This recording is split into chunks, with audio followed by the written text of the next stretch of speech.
Hey, what's going on, guys? Welcome back. Droid Live Show episode 135 today. It's a big show. We're recapping MWC. Anyways, it's Friday, March 3rd. I'm Kellen. With me is Tim. Tim, say hi.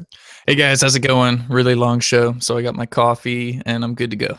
I've got coffee. I've got LaCroix, however you say that. I mean, I'm yeah, LaCroix. Yeah, I want to say LaCroix, but Google corrected me I think at the last show we did. So yeah, but we do have a big show. So Mobile World Congress was this week, and MWC for short. So MWC, big conference where a lot of companies unveil their first flagship devices for the first half of the new year. So we typically get Samsung's new Galaxy S phone, but we all know that's not coming for a little bit longer. But LG was there with the G6, Huawei was there, Motorola was there, BlackBerry Mobile was there, Sony was there. I'm sure somebody else was there. There was a lot of people there, and everyone had new stuff to show off. So we're going to recap some of that. Obviously, big stuff like G6 is important, but there's also some news around Google Assistant that you should be aware of. YouTube TV is out, in case you missed that bit of news. It kind of just slid in there, but yeah, let's dive into this. So LG G6 is probably the biggest story of the week. So Tim and I each have one in house at the moment. Yeah, we got it. Yeah, we each have one in house for the moment. So I guess we'll just start from the beginning with that. LG G6 was announced at MWC on Sunday morning, really early, and they confirmed basically everything. We also had a chance to play with the device beforehand, so we posted our initial sort of hands-on video of it. But everything is confirmed on it. It has a Snapdragon 821, which I know people are probably still throwing fits about. Like I said a few weeks ago, I don't think I really care. But it does have a 5.7-inch Quad HD LCD with an 18:9 ratio, 4 gig RAM, 32 gig storage, micro SD slot, dual 13 megapixel cameras, fingerprint reader, IP68, water and dust resistance, USB Type-C, 3300 milliamp hour non-removable battery, which is a change for LG. And it's just a premium phone with glass paneling front and back, metal frame, looks really nice, feels really great in hand for a 5.7-inch phone. The footprint on it is not much, so it's an all-display front. And it is coming to all the big U.S. carriers. Verizon, AT&T, T-Mobile, Sprint, and U.S. Cellular have all confirmed. Unfortunately, we don't know when, and we don't know for how much. So we have the phone in hand, and we've gone hands-on, shown you guys tips and tricks, done all this stuff, showed you the specs. But unfortunately, we don't know what to tell you in terms of when you can buy it or how much you're going to have to spend.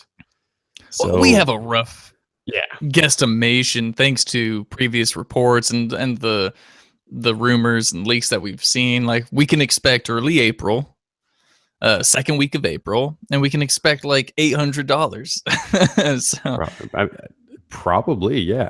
So probably during NWC, one of the Korean news outlets, The Investor, I believe it was, they actually spoke with a LG executive who said March 10th it'll launch in Korea. And I don't know that they've actually confirmed that, but that's what he said in an interview. And it's the only instance, I think, of somebody from LG saying that, which is kind of weird. You would think if he said that in an interview, they would like release a statement or something at this point. That hasn't happened, but that's what we're going off of, that he said March 10th in Korea. And yes, like Tim just said, in terms of rumors, we've been hearing like early April for when it'll launch here. So you're looking at a month in between, which is, I mean, they did this with the V20. It wasn't a good idea. I can't remember. Did they do it with the G5 last year? They probably did. I don't even know. Either way, March 10th is a good launch date if it was doing that globally. By early April, we're going to already have seen the Galaxy S8 unveiled, and that's probably going to take over the world. So, yeah. And in terms of price, we just don't know, right? Like, we've seen some estimates, and we've done some conversions and things like that. And it's probably going to be at least 700, but could be pushing 800, as you just mentioned. It's not going to be cheap. Yeah, and I mean, for everyone who'd be like, "Oh, dead on arrival, $800." I mean, even seven. Let's be conservative and say it's $700. I mean, the problem is that the phone, IP68 water resistance, wireless charging, at least here in the US, and the hardware is fantastic. Dual rear facing cameras, that insane 5.7-inch QHD display. it's got the specs, right? I mean, if Samsung made a phone like this, which they did It would be last year, it's called the $900. S7. Yeah, it would be a lot of money. So I guess the only problem is that I guess people don't think LG can price their phones so high. You know, Yeah, like they it's kind of weird, right? yeah. Do Only they see Samsung and LG? Apple are allowed to, or something, because Yeah, I- Google did the same thing, and everyone yeah. threw a fit. And if LG is going to do it, everyone's going to throw a fit. So Exactly. And again, like I mean, we're sort of speculating because all we saw was a rumored price for Korea, and yeah, all we did was convert that. So nothing is confirmed for $800. I mean, I personally, we were recently asked how much the G6 should cost if we were the ones pricing it, and I said 599. Like that would get that's low enough to get a lot of people excited. I don't know if LG would be making any money, right? Because no, this is great hardware. Feels great in hand. I just don't know if that U.S. consumer is ready to take that huge jump with LG like that. So I don't know. It's going to be a tough one, a tough sale for LG, especially. I mean, they got Samsung coming right up the rear. It's going to be rough. So the thing is, if you if you think of it from a carrier perspective, if they sell it for 600, you're looking at $25 a month, and if they sell it for 700, you're looking at $29 a month. So it's not like, because everyone does the payment plan thing at this point, so there's not a big difference there. So if it's 700 or 600, there's like a $4 per month difference if you do a 24-month payment plan. So even if they come in at seven, I don't necessarily know that they're going to kill themselves on price. Everyone likes to complain about price, but I think the problem is going to be timing. I think if they launch this thing after Samsung shows off the S8, which we're pretty sure is going to happen, I think Samsung's going to open up pre-orders probably day one after they show it off, and people are going to go, okay. And meanwhile, the LG G6 is like still a week away from ever hitting. So I think timing wise, what probably is going to kill them. I think people can get over price just because everyone does payment plans, I assume, at this point. Sure, not only that, but then so LG is one of those companies that loves to throw in extra goodies on top of that price. So wait, maybe a free micro SD card or a free wireless charger or some crap. But then also LG tends to, at least for phones that didn't do so hot, like the G5, I think that thing went on sale like 2 days after it launched.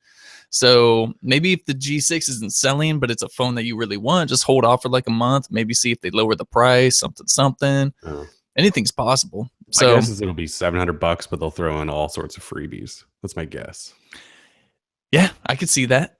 Yeah. So they'll justify the high price by offering up like free SD cards and stuff, which cost them pennies, right? Right. That's my guess. Free storage on Google Drive and something like that. It's sort of a random note, but on this G6 we have, it offered me a Google Drive promo. I Same can here. never claim them because I think I always claim them. Like every time we test a phone and there's that offer, and they only let like one person get those. Do you ever get those? Yeah, I get them on like every phone ever, except they either don't work with my work account, like because we have a G Apps account, or I already have a promotion, and so it doesn't allow me to. Yeah. I try it on all of my accounts, Yeah. and they all just go, nope, sorry, you've already done this one. Yeah. Anyway, so we should just talk a little bit about G6 in terms of our thoughts, right? You and I have been using it for most of the week. What do you think about the G6? Is it a winner? Forget about the price for a second, just the phone in general. Sure. Is it awesome? Yeah, G6 is a hero. I actually really quite like it. There's some things that I won't touch on, like battery life and final like camera, just because these are not official devices. These are pre-production. So until we get like final review units that are actually like consumer products, then I won't really talk much about the battery. At least on this pre-production, the battery's been fine. And the camera's okay, not all that great. But again, I'm going to save my judgment. Other than that, hardware is awesome. It's great. I mean, I was running a Pixel up until this, so it's nice having a phone with that IP68. I can do whatever I want back in the kitchen, getting it wet and all this fun stuff out here in the rain that we've had in Portland for like the past 3 months. It's been really nice to have. Display looks great. I mean, you would think a phone with such little bezel. And that's what I really like about LG's implementation of this kind of bezel-less front, that it's not curved like Samsung's, which sort of makes it hard to handle in some instances. And so G6's display, very nice. The body itself is really nice to hold. I love having that fingerprint reader on the back. there's not a lot to complain about. The speaker's not the greatest, but it's okay. It's sort of in line with the S7 Edge from last year.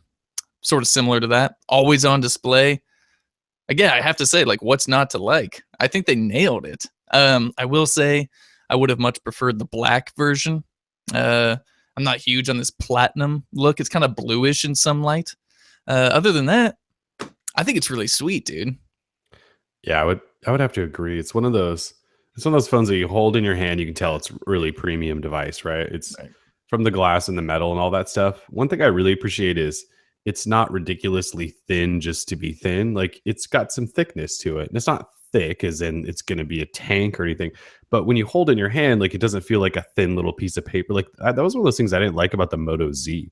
It's because it was too thin and they made it just to be super thin. This phone isn't trying to be ridiculously thin, so it's got a decent size 3300 milliamp hour battery in there.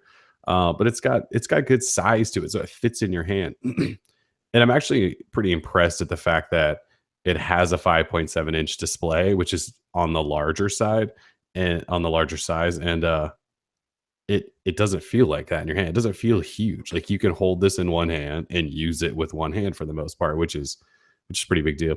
I haven't done much with the cameras. Like you said, these are not final units, so we can't necessarily give you any definitive thoughts on camera, on battery, that sort of thing. But the cameras are upgraded 13 megapixel shooters. Well, last year it used to be their dual camera setup used to be 16 megapixel and 8 megapixel. Now they're both 13. So they dropped res on the straight up shooter, increased it on the wide angle, so you don't have different sizes, and you should have same level of detail and all that stuff. I will say though that it's always been a cool feature to have the two the way they do it, rather than doing one that's like a zoom lens or like a black and white lens like Huawei does. They give you actual function out of it, like you can capture more of a scene, which I think is pretty cool. But yeah, overall, like the phone is really really good. I don't like LG software still necessarily, but if I was using this as my own personal device, obviously I'd have a different launcher on it and all of that stuff. But I mean, it's just like it's all display. Like it's pretty cool looking. Like when you Hmm. just like set it on a table or something and look at it, you're just like, wow, that actually looks pretty sweet. So yeah, so far in the testing we've done for it, I would say yeah, it's a really nice phone. And yeah, even though we can't really talk official numbers, battery life so far has been fine, and this is not final software, so Yeah. battery life's been fine. Performance is fine. Fingerprint reader's good, nice and fast. Software's not terrible, but yeah, not final. I Yeah, saw the software's not someone. the worst. I just like there's I whenever we're testing a phone, I always test it with the launcher that they give you, and I just hate their launchers. They're just so bad, but Right. it's fine. I don't have the official numbers. I just know that. So when we first rode up, so a while ago, LG gave a picture to The Verge to post up, and it was like our first real look at the G6, and it was just the top half. And I got the Arcade 12 in the chat saying the screen to body, which I think it means like the screen to bezel ratio in the G6, and he says it's 78%. I believe it's a lot higher than that. I think it's what 90% screen to bezel. So I would think it would be higher, but yeah, I don't know that I've seen official details on that. yeah, I just know that when that was posted, The Verge said that it was 90%. So I'm Hmm. assuming LG kind of told them what was up when that took Yeah. place. But all I know is that, for being what it is, it's very comfortable to hold. And so I guess that worries me with the S8 because the S8, it's like taking it to the extreme, Yeah. right? With the real curved display going on too. Yeah. So pretty terrifying to think about in terms of usability.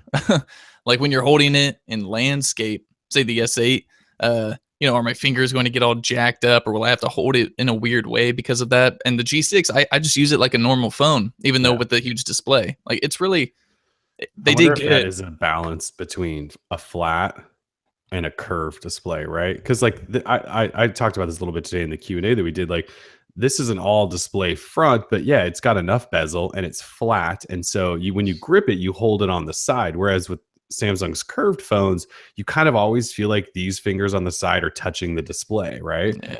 And with this, you don't get that action where you could accidental press and things like that. So we'll have to see if Samsung's figured out a way to sort of combat that, or or if it's just something people are gonna have to live with to have a cool looking, futuristic looking phone. But LG's flat version that's all display works really well, I think. Mm. It's just a premium phone. I mean, just all around. They did a really nice job on it. And like I Yeah. said, the Snapdragon 821 doesn't really bug me at this point. No, I haven't seen any huge like performance issues or And you're anything not, like you know, that. you're not going to, right? Like it's a high-end chip that's what, like 6 months old. Yeah, it's not that bad. So we just always like shiny new, really powerful things, which is what the 835 is. So Yeah, and then the downside is that all these people have to wait like another month and a half to even check it out. So yeah, that's one of those things. Here we are talking about it. And we have one in house for now, but we don't even. I mean, we don't even have final units that we can review for people. So not only do they have to, excuse me, not only do they have to wait before they may see this in like a month, like we can't even share final stuff because LG just doesn't have this thing ready yet. So pretty just brutal. keep that in mind. If anyone's posting up LG G6 reviews, they're doing it on non-final hardware and software, just so you guys are aware. And that really sucks. That's embarrassing. Not embarrassing. It's dumb. Yeah, I mean, I wouldn't if you guys are misleading. seeing reviews out there, I don't know that I would necessarily take every word there. This stuff's not finished yet. LG's only handing out non-finished units that people can test for a while. So Yeah. just so you guys are aware, we'll have an official review when there's actual retail units out. Absolutely. So yeah, that's pretty much on the G6 for now in terms of what we can talk about. Yeah, I think LG did a really good job with this phone. I think people are gonna like it. So I would hope so. Oh, Scott asked, Kellen, you said the other day that LG software is one of the fastest, smoothest you know of. Would you still say that? Yeah, I mean, I think LG for the last probably 3 or 4 phones has made a buttery smooth performance with their software. I just don't necessarily like the look of their software and all the little like tiny nuances that makes it different from say like Google's. But yeah, I mean, this phone, it's smooth. There's no hiccups. It just kind of really works well. So yeah, this Mumble Fluff guy, Mumble Fluff. We get it. You like Nokia. Nobody else does. We'll some talk. people do. I know. Nokia, if we get to them, is like on the bottom of our topic list. Just so you know. To be totally honest, I don't think it's on the list at all It's, for us it's to talk not on about. the list at all. That's how low it is. You were being nice. I Don't was bother. maybe going to throw it out there when we got to the bottom level of stuff, but yeah, that's not going to happen. I don't think we're going to be talking about it. I don't think so either. All right, so moving on from LG, Samsung was also at Mobile World Congress. Of course, we knew they weren't going to talk about the Galaxy S8, and that meant they were going to show something, right? So what did they show? A new tablet, the Galaxy Tab S3, and then they also unveiled a new Gear VR. So Gear VR is basically just another Gear VR, but it now has a controller. So very much like Daydream, has a little touchpad, couple buttons, volume adjuster. It should be great just because that makes the VR experience better when you have a controller. And the previous Gear setups, I just always thought were so bad that had the touchpad thing up here. I just thought that was terrible. So they now have a controller with this Gear VR. I don't think they told us when it's coming out, but I would imagine when the S8 comes out, this new Gear VR will come out. Yeah, not bad for their like 11th iteration of Gear VR to finally have a controller. Good job, Samsung. Welcome to the club. They really are. They've come out with so many of these things. But It's yeah, pretty then crazy. Google comes out with a controller and they're like, whoa, we can do that too. Okay. Where you been? Yeah. I mean, the controller really helps the overall VR experience. For sure. So, Yeah. So I'm glad that they did. But yeah, why did it take them this? Why did it take it so long? And then once they saw Google, they finally went, oh, yeah. Samsung are just like the king of copycats. They're like, oh, okay, control. Yeah, we could do that. Sometimes they really are. As far as the Tab S3 goes, if anyone's interested in tablets these days, which I know not many of you are, it looks premium. It's got metal body. It's got a pretty high res display, 2048 by 1536, Snapdragon 820 processor, 4 gig RAM, 32 gig storage. It's got cameras, Type-C port, 6,000 milliamp hour battery with fast charging. So I have all these old tablets around my house, usually that just my child uses now when we travel, and none of them have fast charging because they're older, and it drives me insane. Like, because when you think about a tablet too, they all have massive batteries, and so charging a tablet takes like 8 hours, I feel like. But it's also been tuned. It has quad speakers, and it was tuned by AKG, which is a Harman company, which is a Samsung company. S Pen. It's like a new thicker S Pen. Cool. Wow. I don't think we have pricing or dates for this either. So Samsung announced a couple things, but they wouldn't tell us when they were coming or for how much. That's cool. Yeah. But they did unveil the Galaxy S8 date, right? Yep, March 29th. They gave, I mean, they sort of teased that they were going to give a teaser of the S8, and it was like the weakest teaser in the world. Yeah, we thought it was supposed to be a minute long, sort of like teasy overview, maybe, or something. That was kind of the rumor. It wasn't anything. Yeah, it was a half minute. Like, just here's a bunch of pictures of other crap, and then the last split second was just an overall like basic idea of what the phone will look like, which we have already seen before, and then the leaks that we have gotten align with it very well. But I wasn't blown away by the teaser. I was just expecting so much more, right? I mean, it's Samsung, right? And this is the first big phone after the Note 7. You'd think they would just be sort of like killing the game, but nah. Yeah, they're gonna hype it for a while, but it basically shows a silhouette of the phone that looks like what we've seen leaked. That has tiny chin, tiny forehead, no side bezel, all that stuff. So, yeah, and they're pushing this unbox your phone theme. I don't know that I understand that. They're just gonna let people do a bunch of unboxings to promote it. I'm not really sure. Yeah. Yeah. So yeah, March 29th, they're gonna unveil the phone in New York. And yeah, we'll be there. So we'll have plenty of S8 coverage. In terms of new news on the S8, though, the leaks are starting to flow. So, well, I guess like a week ago, EvLeaks posted up an image that looked like the back packaging of the S8 Plus, and it said 6.2-inch display, 12 megapixel camera, IP68 dust and water resistance, iris scanner, 64 gig base storage, 4 gig RAM, wireless charging, and also earphones tuned by AKG. That's going to be a big thing, I think, for Samsung. But outside of that, this week, EvLeaks also posted what looks like an official render of the phone, and it matches up to leaks and the silhouette that Samsung posted.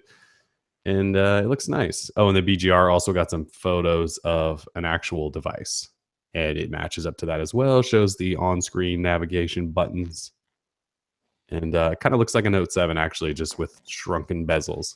I think. Can you hear me all right? Yeah, I can hear you. You were sort of cutting in and out there for a second. Like, did you bump your mic cable maybe or something? I don't think so. Somebody was calling me though. Maybe that was like messing with things. Oh yeah, it sounds distorted right now on your side, at least to me. I don't know if anyone else is hearing that, but well, no, because yours is doing that a little bit, just a little crackly. Oh yeah, yours is like real bad.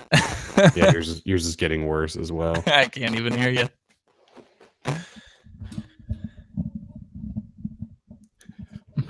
Sorry, everybody. Is that better now?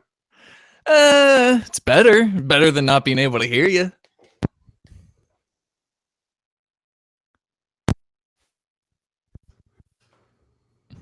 People are saying I'm the one cracking. Yeah, you are the one cracking. I think it's yours. But you're cracking anyway.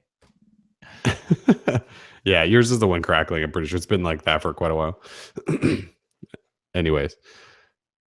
Yeah, tweak some things, wiggle some wires. Anyway, we got live photos of S8. It looks like what we expect. It's going to be a phone with tiny bezels, curved display. And I think the big thing is just going to be using it, holding it, and seeing how it fits in hand. But it looks nice. It looks crazy, but it looks nice. Oh, now we're both cracking. I don't know. Apparently, we're both cracking now. I'm blaming Hangouts. Oh, I blame Hangouts for everything. Yeah, because it's still there. It's just subtle on your end, but at this point, yeah, I'm just blaming Hangouts. I don't know what the deal is. Everything was fine until like 2 minutes ago. Well, yours has been doing this for a while. I've just been ignoring it. Oh, yours has been doing it most of the time, actually. Oh, thanks for the heads up. Well, it's just like this subtle little. So I don't know. Yeah. All right. Everyone says it's not really that big of a deal, I think. Yeah, see, all right. that guy says we're fine. whatever.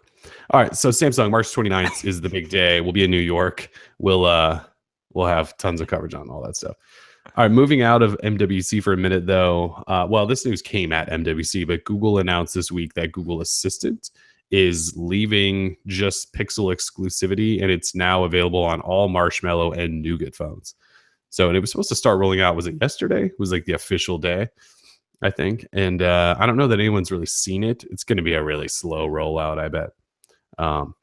But yeah, so if you have Marshmallow or Nougat, you now have access to Google Assistant, which is kind of cool. I mean, that was one of those things that Google said, no, this is a Pixel thing for now. No one else gets it, not even Nexus phones.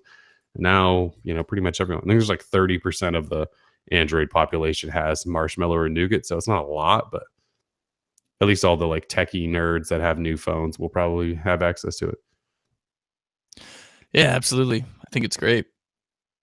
And then sort of related news, Rick Osterloh, who's the SVP of hardware for Google, confirmed to Android Pit that yes, indeed, they are making another Pixel device, and it'll stay premium. So it's not going to like drop down to like Nexus pricing or something like that.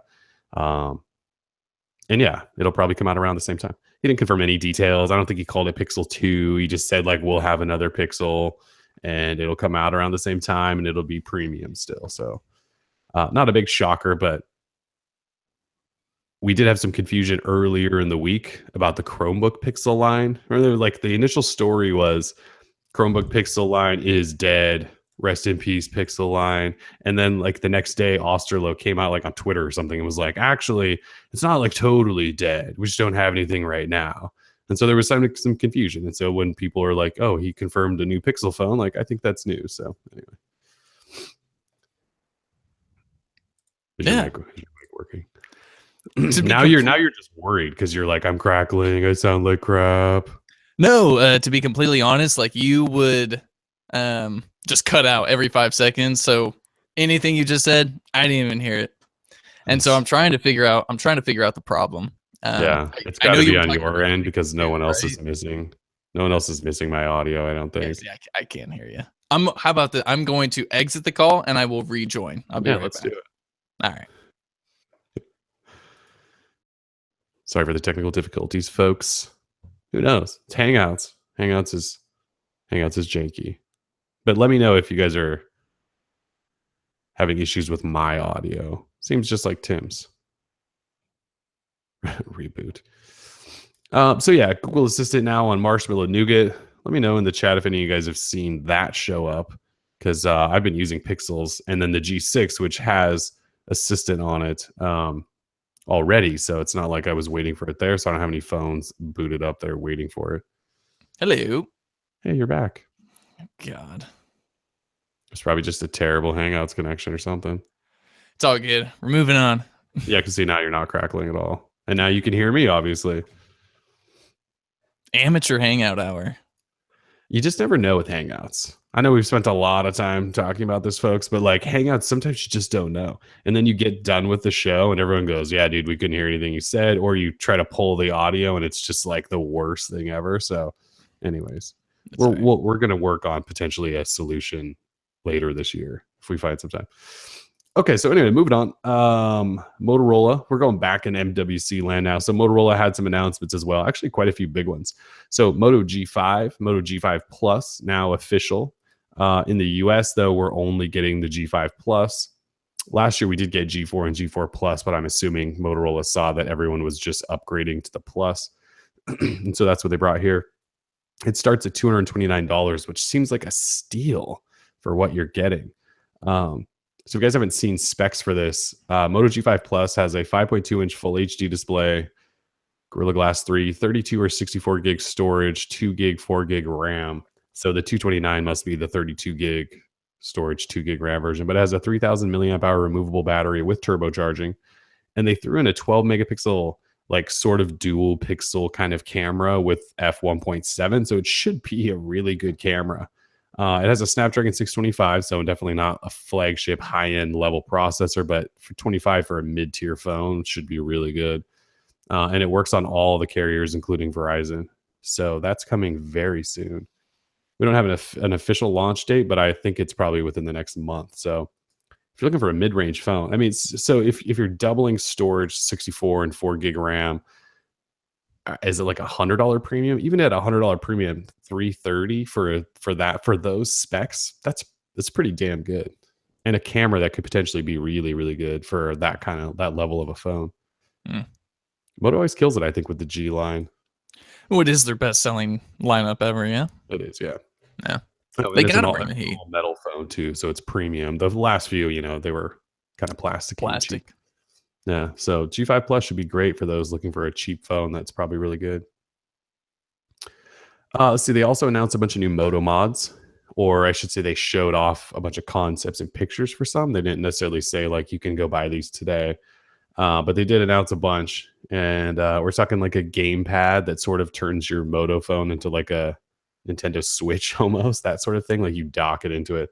A new turbocharger backplate, which to me seems like what they should all be. The first couple like battery plates they introduced were just like they were slow and they didn't charge your thing fast. You just basically had to leave them on all day.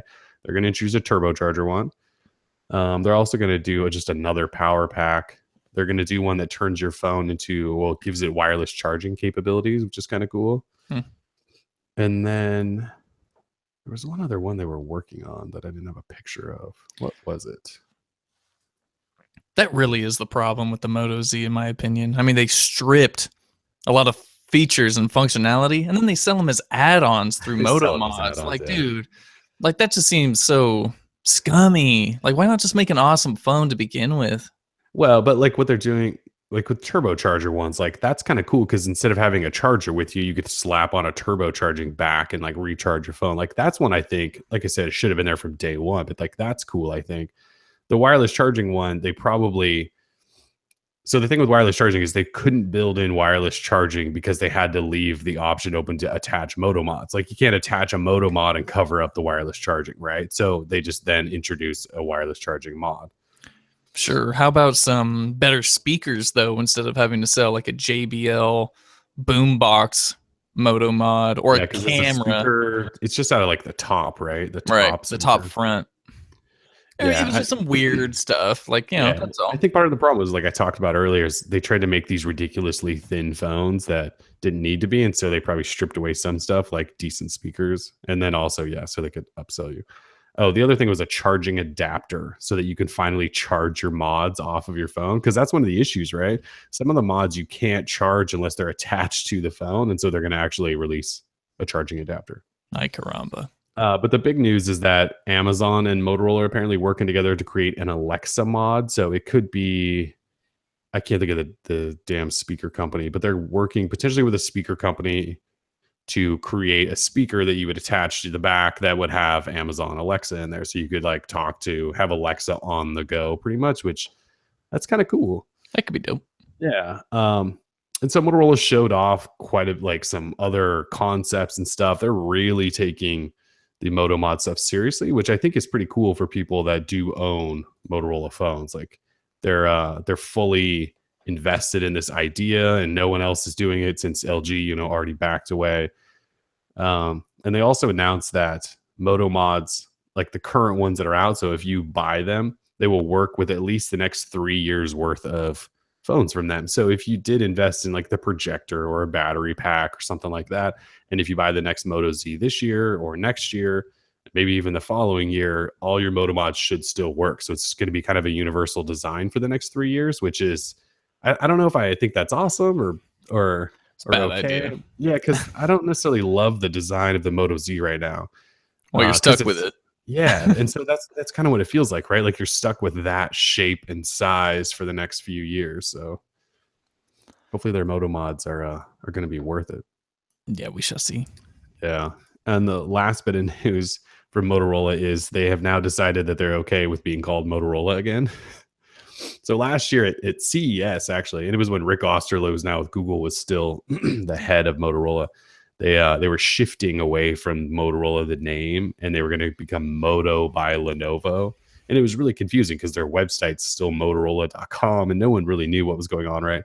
That apparently was not quite a successful idea. And so they're coming back, and now they're going to be Motorola again. And now all Lenovo phones seem like they're almost going away, and they're all going to be Motorola phones. Lenovo has no idea what it's doing.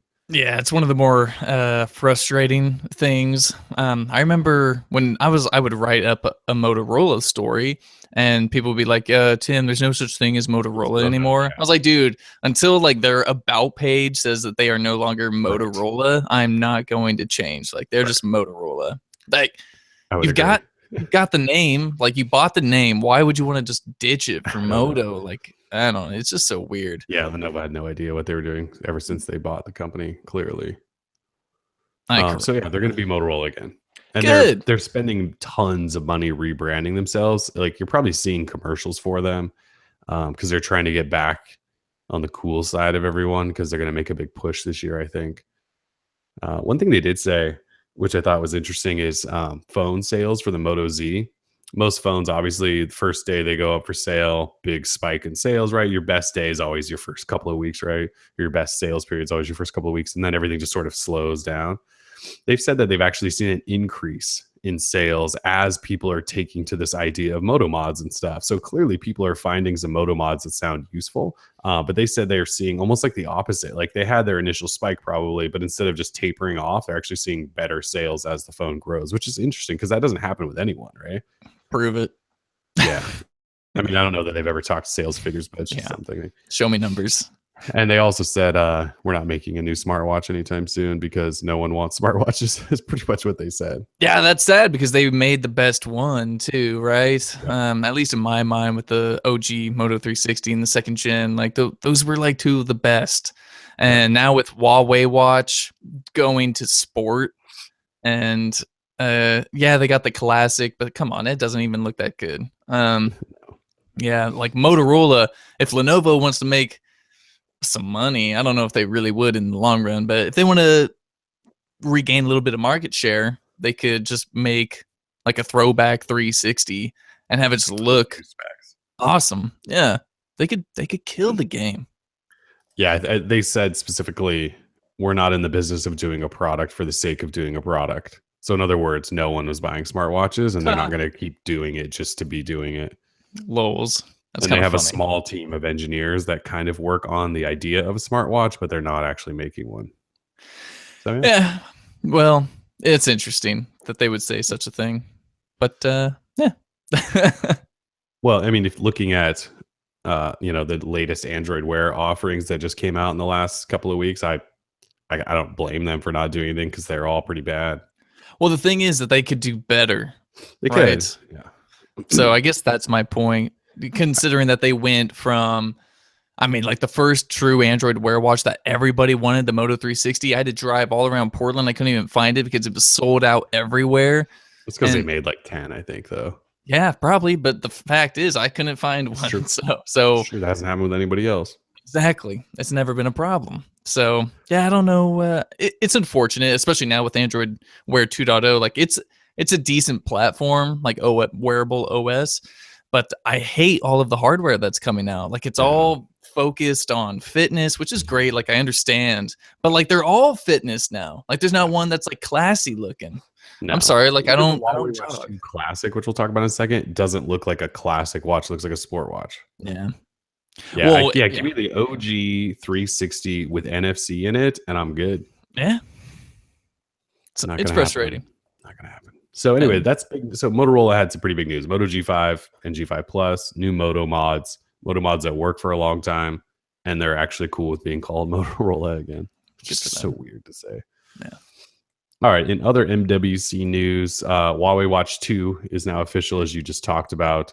I honestly haven't looked that much into it because I looked at the design of it and said that thing is really ugly. So tell me about the Huawei Watch 2 and Watch 2 Classic. Boo, Huawei Watch 2. Boo. So announced to MWC, it's got the Snapdragon Wear 2100 processor, 420 milliamp hour battery. So like the LG Watch Sport, which also has a very large battery in the 400 milliamp hour range, that hardly lasts a day. Huawei says that it will last 2 days. This new Huawei Watch 2. It's got a 1.2 inch full circle display, so a little smaller than the Watch Sport. Giant bezels. Huge bezels, massive bezels, and that is thanks to LTE connectivity, NFC, all this stuff they got to build in for all that good stuff. So both are IP68. And so the thing is with the Sport, it's got more of like that kind of fitness look to it, plasticky rubber straps. And the Classic, it's just a freaking huge metal body with these. It's a hybrid strap, so it's leather on the outside and sort of a rubberized material on the inside to protect the leather from your sweat, blah, blah, How blah. embarrassing. Yeah, I mean, if you want to make a classic watch, go all out. Make a classic watch. Don't try and make it a hybrid fitness. I don't even know. It's very frustrating. It's really it's so opposite of what the first Huawei watch was. Yeah, and a lot of people seem to appreciate what that first Huawei watch was. So Everyone really liked that watch. yeah, so to I mean, totally outside of the ditch Moto it. 360, I think it was like the next loved Android Wear watch. Yeah. Furthermore, with the battery, they have something called watch mode. And so it'll actually turn your smartwatch into just a basic watch, and it should be able to last up to 25 days on a single charge. Bear in mind, it kills everything. Yeah, you Besides, don't even get notifications. yeah, no notifications, no nothing. You get a step counter and an actual like a watch, time telling thing. That's kind of cool. Yeah, it's kind of cool. Like if you want your battery to last, but you want like a smartwatch look, but no smartwatch functionality, I would say maybe get like a Casio G-Shock or whatever. But yeah, that's cool. For pricing, we've got the Watch 2 is going to start at 329 euros. And so that's around $350 in the US. So right on par with the LG Watch Sport. We don't have exact US availability, but we do have global launch in April. So I'm looking at it right now and just going, man, yeah, what did you guys do? The original Huawei watch was so nice looking. The colors are terrible, so it's only offered in what seems like a few colors. The original was offered in a whole bunch of like variety of models, but this one for this Watch 2, you've got black, orange, and a black yellow with white paint speckle. Yeah, what's with the paint speckle version? That thing is terrible. Know. It reminds me some of kind of like a Nike thing, but and then the Classic comes in sort of just a dark body with two different types of bands. Yeah. So not a lot going on. And I mean, how disappointing. If you compare the display to the bezel, I mean, it's like a night and day difference between the previous Huawei watch and this one. Like the two are just so far apart in terms of design. It's pretty mind-boggling. And I would argue this is the original. Look how clean that is. Super clean. Yeah. And this nice not watch. very clean. So just give me this with modern specs and NFC. Just give me this. I blame LTE connectivity and I blame NFC and all that stuff. Like I get NFC. You have to mean sport though, Like what if a dude wants to wear a classy looking watch with LTE? Does it have to be sport? Yeah. Well, I guess my main concern is the size. And these watches are only getting bigger, but that's not what I appreciated about the last generation of smartwatches, right? I liked them thin and small and comfortable to wear. None of these are comfortable. So we'll see. We haven't even touched the Huawei Watch 2 yet or the Classic. So I'm sure we will soon enough and we'll be able to give some real opinion on it. But for the most part, I'm not feeling this whatsoever. I was just trying to look to see if we had official specs on it. See how big this bad boy is. Oh, like casing and all that. Yeah. God, Huawei announced a lot of stuff this week at MWC. Huawei does everything, apparently. Oh, yeah. I'm not finding. Oh, my God. There's like 800,000 things here. Well, never mind. Okay. It just, on their website's really janky. Oh, there's the Huawei Watch 2. Okay. Hold on. I think I got it. All right. Holding. It's a pretty big watch. I'm just looking at the official pictures on there. I mean, it's not as big as the Watch Sport 2, I don't think, but all right, I got. Oh wait, there we go. Specs. Let's see. Oh my God, dude, it's a 40. It's like a 48.9 millimeter. Oh, that includes the crown. So it's like a 45 millimeter case, which is that what the Watch Sport was? Watch Sport is 45. Okay, so similar size to that. Not finding dimensions, but yeah, it's 1.2 inch display, like you said. It's a big boy. They're not listing how thick it is. Oh, it's 12.6 millimeters thick. So that's thinner than the watch. I think the watch before was like 14 or 15, Yeah, it's a wasn't it? big boy. So that's a little bit thinner. I saw a recent picture of a couple of pictures that actually Huawei tweeted out today. I think they retweeted something, but it just showed off like a look of the watch, Huawei Watch 2, and it looked really bad in the Yeah, photos. And I that's was really really bad. surprised that they tweeted those. I was like, this doesn't make your product look good at all. No. So if you want to see some bad pictures of the watch, go check out Huawei's Twitter. Yeah, it's not a very pretty watch. It's It's just not. such an opposite of what they did with that original one. And I know it's been a couple years, I think, since they released that, but that's too bad. In other Huawei news, they also made the P10 and P10 Plus official, and they both look really nice phones. They run EMUI 5.1. They come in a bunch of fun colors. They have upgraded specs all around.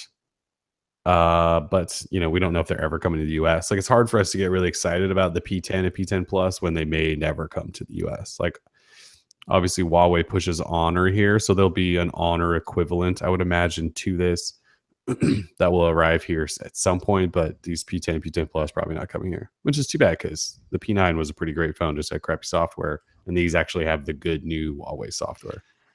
It is unfortunate. I'm sure you could import if you like taking that route, but I would probably wait for the Honor 8 Pro and the rumored, which is probably like a P10 Plus, right?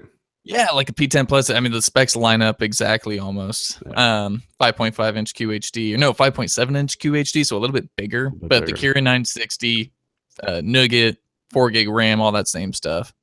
So yeah, but we don't know when that's coming, right? No, not exactly. I thought they were going to talk about it at MWC, but they never did. So very interesting move, I thought. But so I don't know exactly when we should expect any news on it.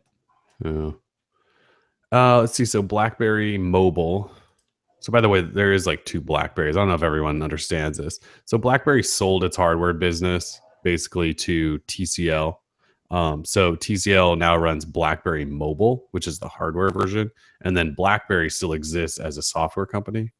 So if you guys ever hear us referring to BlackBerry Mobile, we're talking about the hardware version. Anyway, not to confuse everything, but BlackBerry Mobile, or TCL, unveiled the Key 1, which is previously the Mercury that we first saw teased at CES. It's now official. It has a physical keyboard and a 4.5-inch display. And yeah, man, why are we talking about BlackBerry Mobile? Like, come on, no one's going to buy this stupid thing, are they? Why are we talking about Nokia? Why are we talking about BlackBerry? These are companies that were better left dead. Yeah, so the BlackBerry Key 1, and that's all capitals, Key 1, all one word though. So it has a Snapdragon 625 processor. It's got like decent specs. I don't want to just completely trash on. It's got Type C and things like that. A pretty big 3,500 milliamp hour battery. It has the same camera as the Pixel, but it's BlackBerry, and it has a physical keyboard. It's got a freaking QWERTY keyboard. Someone tell me in the comments that they actually want a phone with a physical keyboard, because I sure as hell don't. Why would I want that? I want more screen real estate. I don't want a keyboard. Mumblefluff says I can expect a long email. I'm hopefully explaining why I'm wrong about Nokia. I hope you got some good points to bring up, dude.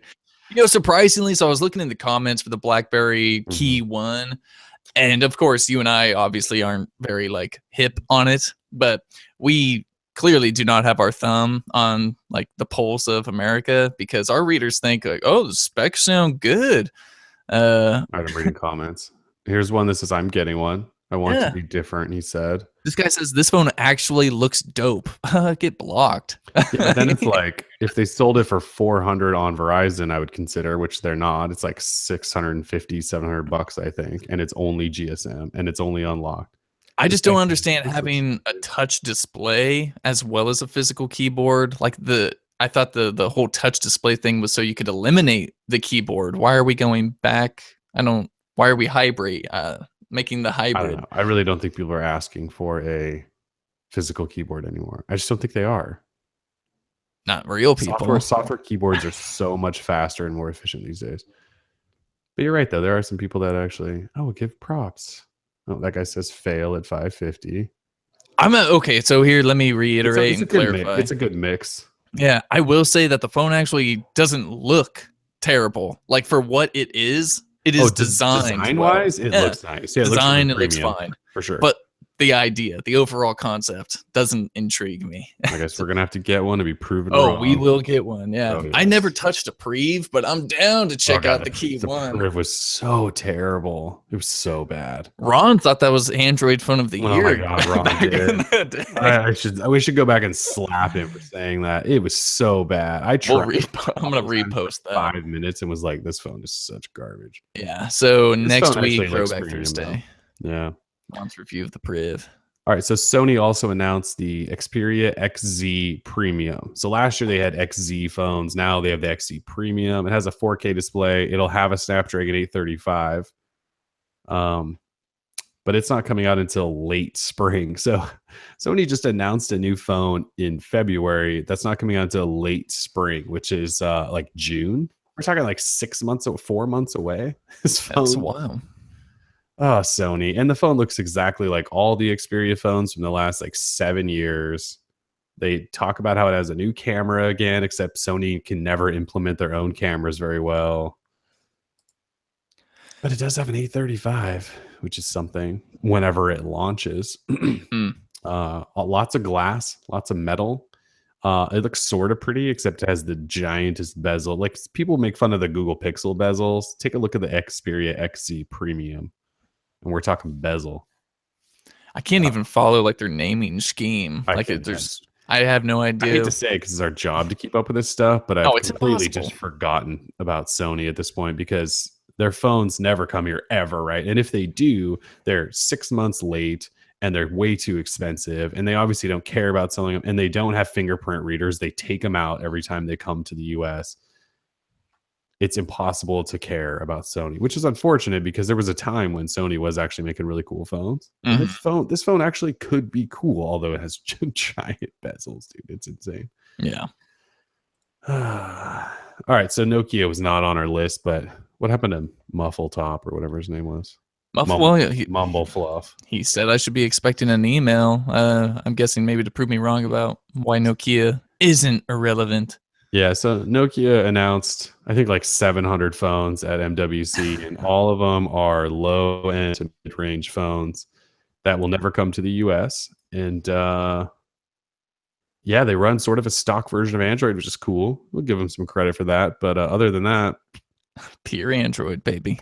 They also announced, what's the stupid retro phone that 3310 people are excited about? The 3310, is that it?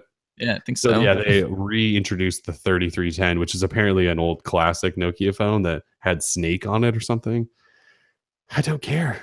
I don't. It's not. I had that exact brick in when was that? I was a 8th grade. Yeah, 8th grade. So I don't know how old you're supposed to be in 8th grade. Oh, I remember I turned 14 in 8th grade. So that was holy shit, like 13 years ago or something. Long time ago.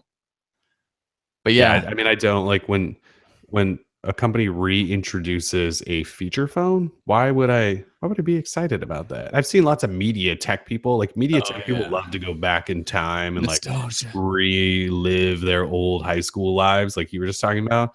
I'm not one of those people. I don't really give a crap about old feature phones. I'm sorry. Hater. I am too. It's just like one of those things. I just don't care. But Samsung Shield in the chat makes a fantastic point. MWC big news 3310. How pitiful. I totally agree. I mean, and that's the problem with, I think, like our tech media here in the US. It's like they were just totally, it was a big circle jerk over the 3310, and it's not coming to the US. So, who cares? Yeah. Oh, it's got Snake. You can go on Google Play, I guarantee, and just find a billion different Snake games. If that's what you want, is Snake. They've got it on Google Play. As Scott in the chat says, Nokia's not even the same company now. And they're not. They're just like BlackBerry Mobile is now run by TCL. Nokia is run by some other Swiss or Swedish company, whatever the hell they are. They're not even the same Nokia. They just are like trying to relive those old days as the new version of Nokia. I don't care. If they make a flagship and they sell it here on carriers, or at least try to sell it here right up front, and look, we're a US focused site. So We don't really talk about phones that are Euro only.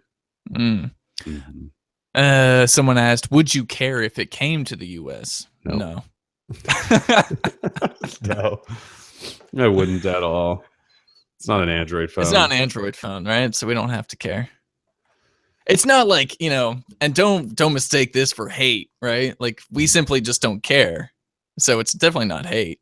Yeah, no, I Nokia can do don't. whatever they want. Yeah, no, they can do whatever they want. It doesn't faze me. I don't hate what they're doing. I just don't care. Right. There is a That's all. difference there. Yeah. Definitely. Yeah, Europe nostalgia. That's pretty much what it is. Europe's just like, yay, they're back. I get it, right? Like if you want to get your kid, like instead of getting your kid an iPhone, get your kid the Nokia 3310. Like that's cool. I get that. But that's about it. Every young person should start with a Nokia 3310, just like I did back in the day.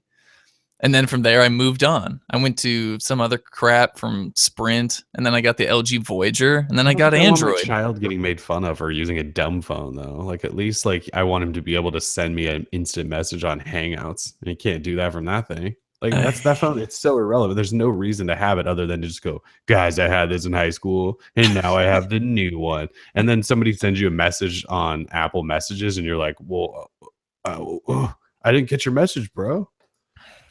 Stupid. Yeah. Stupid. Feature phones. Yeah. All right. And anything else from MWC that we're not remembering? I think that's about it, right? MWC, I think that was about it. I mean, the big thing is G6, and we got that. Yeah. So. In terms of US stuff, for sure, G6 was the big one. And a lot of the other stuff, unfortunately, is just not coming here. So this is also partly why Tim and I don't go to MWC, because it's all this international stuff. Half of it doesn't come here, and it would be a waste of time for us. Yeah. All right. So moving on then, in other news, well, we ran a poll actually this week that was on if any of the flagships that are on the horizon, anyone's leaning towards anything in particular. And we gave answers of G6, the S8 line, HTC's U Ultra, because these three have all been announced. Other, just in case you're leaning towards something else, or if you're just waiting for something else altogether. And 41% of readers said, nope, just waiting for something else. But 35% did say Galaxy S8 is what they're getting. What about the U Ultra? Where's that at? Yeah, the U Ultra is, well, it's up to 2% now. Holy, out of how many votes, if you mind me asking? Almost 7,000. Oh, so 2%. 100 people said they might be interested in the U Ultra. HTC is looking at a good 2017. G6 though, 12%, other 10%. So not a great opening there. Actually, this is kind of funny. The LG G6 has 821 votes. It has a Snapdragon 821. What? Take a picture. Fitting. Should take a picture. I was like, did we put 821 in there on purpose? And then I was like, oh no, that's the number of votes. So yeah, I think a lot of people, even though the Google Pixel line caught some flack initially for pricing and all that, people bought the Pixel and people do love the Pixel, and so they're obviously going to wait for that. And then you have to remember the Note 8 crowd that had the Note 7, they're waiting for Note 8. So I think that's why you're seeing a big waiting for something else, because people want new Pixel, they want Note 8. I don't think that means they're scared of the S8. Lots of people said they're obviously getting the S8, but there are some phones coming in the future that will probably be really, really awesome too. So anyone who's currently rocking a Pixel, I mean, does not need to upgrade unless they want water resistance. Other than that, the Pixel's fine. A couple of weeks ago, so yeah, it's still got an awesome camera. Blah blah blah. It's a good phone. Yeah. All right, YouTube out of nowhere announced YouTube TV this week. So we'd had a source tell us about YouTube TV quite a while ago, and that Google just didn't really know when they were going to launch it. It almost felt like it went back on the back burner for a while, but they announced it this week, and it starts at $35 per month, no contracts or anything. It does include live local channels of ABC, CBS, Fox, and NBC, and then there's about 30 other channels, but it doesn't have any of the Turner channels like TNT, TBS. That must mean, is FX part of Turner? No. But it also doesn't have like HGTV, Travel Channel, Food Network. It doesn't have those, and then it also doesn't have MTV, Comedy Central, VH1, right? Cartoon Network. Cartoon Network. So it's missing quite a few big channels. But it does have like local sports channels like Comcast Sportsnet, the Fox Sports, and Fox Sports 1, and some of those. So it actually is kind of a good sports thing, but it doesn't have NBA TV either or the NFL Network, I don't believe. So, but it does have like the Big Ten Network and the SEC Network. So it has this kind of weird mix of sports stuff. Oh, it does have FX, by the way. So not a lot there, but $35 is pretty cheap. Has an add-on for Showtime, but we don't know how much that add-on costs. It does have DVR, and it's kind of unlimited DVR, right? Yep. Cloud DVR. Cloud DVR. And it'll be available Chromecast to TVs. There'll be an app for tablets, Android, and iOS. You can watch it on desktop to be able to watch it just about anywhere. Pretty much anywhere you can watch YouTube. Yeah, exactly. We don't really know when it's launching, though, right? They didn't tell us? Nope.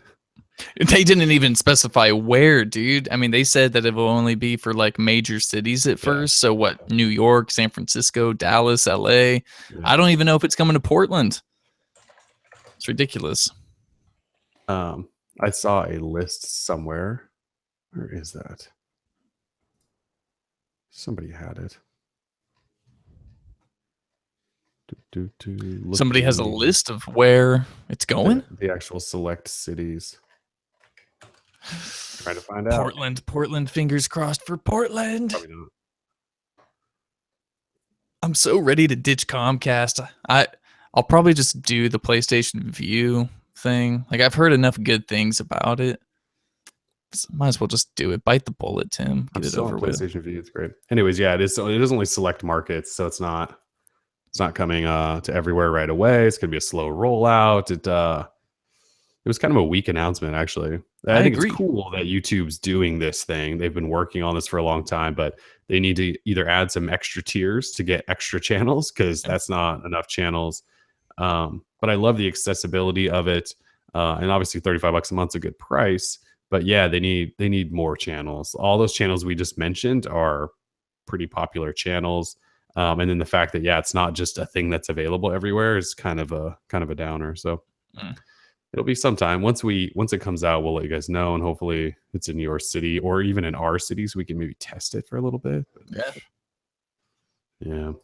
Let's see. In random unlimited news, over the weekend, Cricket Wireless, everybody's favorite cheap unlimited dealer, they announced that there's going to be a 22 gigabyte cap now on unlimited data, and then they'll start throttling you depending on if you're in a congested area or not. And that starts April 2nd.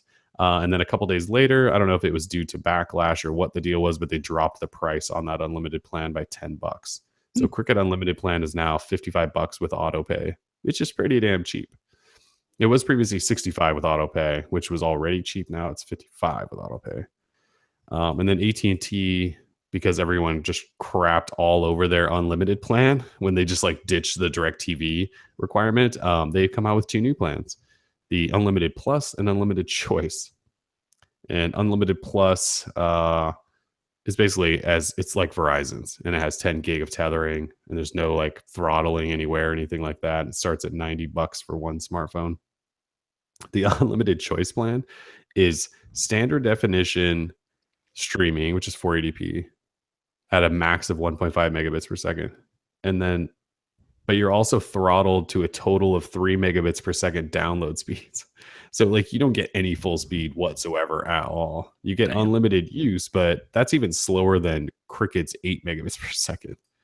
So yeah, and that starts at $60. You may as well go get Cricket. You have faster speeds and you pay $5 less. But yeah, AT&T kind of matched everyone.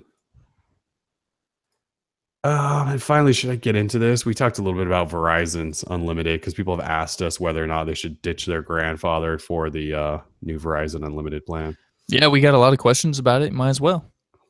Yeah, so we've had some people ask us since Verizon announced Verizon Unlimited and they have grandfather Unlimited whether or not they should switch. And so I wasn't trying to make the case for anyone. I was just telling people why I did make the switch. So as you guys know, I had grandfather Unlimited, had it for a long time. And I was gonna at one point do some testing, see how much data I could use before they would kill me, and I just kind of gave up on that because they didn't seem to want to shut me down. But I made the switch to Verizon Unlimited because it's ridiculously cheaper compared to what my cost of the grandfather plan was. Like I was paying $145 a month for a single line with unlimited data, and now I pay $80 with Verizon Unlimited. But another reason I switched was because the grandfather plan, it wasn't really unlimited anymore, right? There was always this fear that you were going to get knocked off it if you used too much data or whatever. So it was kind of had a limit anyway. Um, Obviously, it was more of a limit than the 22 gig soft cap that Verizon's put on Verizon Unlimited, which they can then throttle you after that. But there's caps on both of them if you kind of look at it that way. But one of the biggest things was tethering. The Verizon Unlimited plan has 10 gigabytes per month of tethering, and the old grandfather plan, they took away the option to add on like a $30 per month tethering, which I used to use when Tim and I traveled all the time for work. Like I'd always had my Verizon phone. I would add on that feature just for the time we were traveling, and we would tether it. And then they took that away. And so I had this unlimited plan that I couldn't even tether with, which is sort of kind of defeated the purpose, I thought. So I made the switch because of that. It was like $60 a month cheaper. I probably am not going to be using 100 gigabytes of data on it because I switch phones and stuff all the time. But even if I hit 22, I live in a rural area. I don't think I'll be throttled very often. And then I needed tethering. So that was kind of the story we threw out there. I think you made the right choice. Yeah, but if you guys want to see other people's reasons, I would say go check out that post because there's almost 300 comments in there, and a lot of people are sharing whether or not they switched, if they kept it, if they didn't. One of the big reasons is Verizon Unlimited doesn't allow for employer discounts for the most part. So a lot of people were like, I kept my grandfather because I have this discount, which basically brings me pretty close. So, but yeah, go read through the comments. There's like 300 of them, and everyone's sharing their sort of story on what they're doing. It's actually a pretty good read if you want to. So, and that's pretty much it. You got anything else you want to talk about? Yeah, I was trying to think if I had an app or anything, but no new apps. I did talk about one app. If you just gotta have that rounded corner display look that the LG G6 offers, say like on a Pixel or any other device that is supported, it's called Corner Fly. One word, Corner Fly, FLY, and it's very unique. But it essentially rounds the corners of your display. And I will say it looks really good on a black display or on sort of like a black front, not so much a white front. So I showed a picture of it on my white front, my very blue Pixel, my really blue Pixel. And it doesn't look all that great because it has like black corners now. It looks kind of odd. But on a phone with a black front, it looks pretty good. Check it out. It's kind of cool. I mean, this is by no means a new technology. I think Cornerfly and apps like it. There was also one called Rounder, ROUNDR, and I think I wrote that up like way back in the day. But yeah, I sort of dig it. It looks good on the G6, so if you really wanted to recreate that, you can. There is an app for that. I do actually like the rounded corners on it. It's not bad. It's just like a different look, I guess. It's not like it adds functionality or does anything. It adds a different look. And underneath it, it's just square. The top glass, they obviously just put rounded stuff in there, but Right. it's a different look. So I'm all for change in certain ways. Sometimes There's nothing wrong with change. there's nothing wrong with that. All right. So yeah, Tim and I have had the G6. If you guys have any questions, you can always just shoot us whatever, but we'll review these someday when the phone finally launches. Yeah, sometime next month. Oh man, whole lot's gonna happen between now and then. Oh, we should have an HTC U Ultra pretty soon as well. So for the 10 of you looking for U Ultra coverage, we'll probably have some pretty soon, actually. I'm excited about that phone. Yeah. No headphone jack, no water resistance. Looks pretty dope. So $750. Here's something we don't talk about much. So Scott in the chat asked, what do we do when we swap around between phones all the time? How do we handle phone numbers and how we talk to family and friends? And I said we use Google Voice for that. Oh yeah. So basically, I think Tim and I use a similar setup. We obviously have a couple of different lines running depending on how many phones we're reviewing or whatever, but we have one Google Voice number, and that's the phone number we just give to everyone. And so every time we get a new phone in, because when we get review units in, a lot of times they'll have active service on them, and so they'll have a phone number. So we just attach that phone number to our Google Voice phone number while we're reviewing it. And then when people want to talk to us or send us text messages or whatever, it just comes through our Google Voice line on that phone we're testing, if that makes sense. Yeah, like if you get one of our business cards, it'll have our Google Voice number on it. So no matter what phone we're using, it'll get to us. Yeah, it's just one phone number that we use for everything, basically. Yeah. And we just use Hangouts, right? So that carries across. So it's easy. Yeah, it is. Yeah. All right, cool. Well, I don't have anything else then. Lots of stuff going on there. Lots of stuff. Get me busy now because G6 coming, S8 coming, Moto G5 coming, U Ultra coming, Huawei Watch 2 coming. What else? Somebody BlackBerry else. Key1. The BlackBerry Key1 coming. Google I/O soon. We haven't had a show since I/O registration opened and closed, I don't think. So if you missed out on that, we're sorry. Whoops. I/O registration was open. It's now closed. They're already sending invites to people. And we'll be there as well. We've been invited to that. So we'll be at Google I/O again. That's in May. Yeah. Someone was asking, what other carrier line do you have except Verizon? I believe Kellen also has T-Mobile. I have 3. I have AT&T, T-Mobile, and Verizon. Yeah, but like, is T-Mobile the one you actually like use? Yeah. So for the most part, I use. Well, like right now, I have 2 Pixels. I have a white one with a T-Mo SIM and a black one with a Verizon SIM, and those are the 2 phones I use, depending on which is charged. Typically, it's the white one because the white one's attached to all the Android Wear watches I'm testing, and in order to swap those to another phone, I have to factory reset them all. So the white one on T-Mobile is what I use the majority of the time, but I have been giving the Verizon one more love. The AT&T line is a Go phone line, and I almost never use it, really just for testing. It's what's in the G5 right now, but G6. G6. So yeah, I do keep a line on those 3. Sprint, we've talked enough about how we don't deal with Sprint, but yeah, the other ones we do use plenty of. I'll go into a Sprint store this weekend and fire up a line and give it a try. Line. Yeah. Oh god, no. Could be fun. Yeah.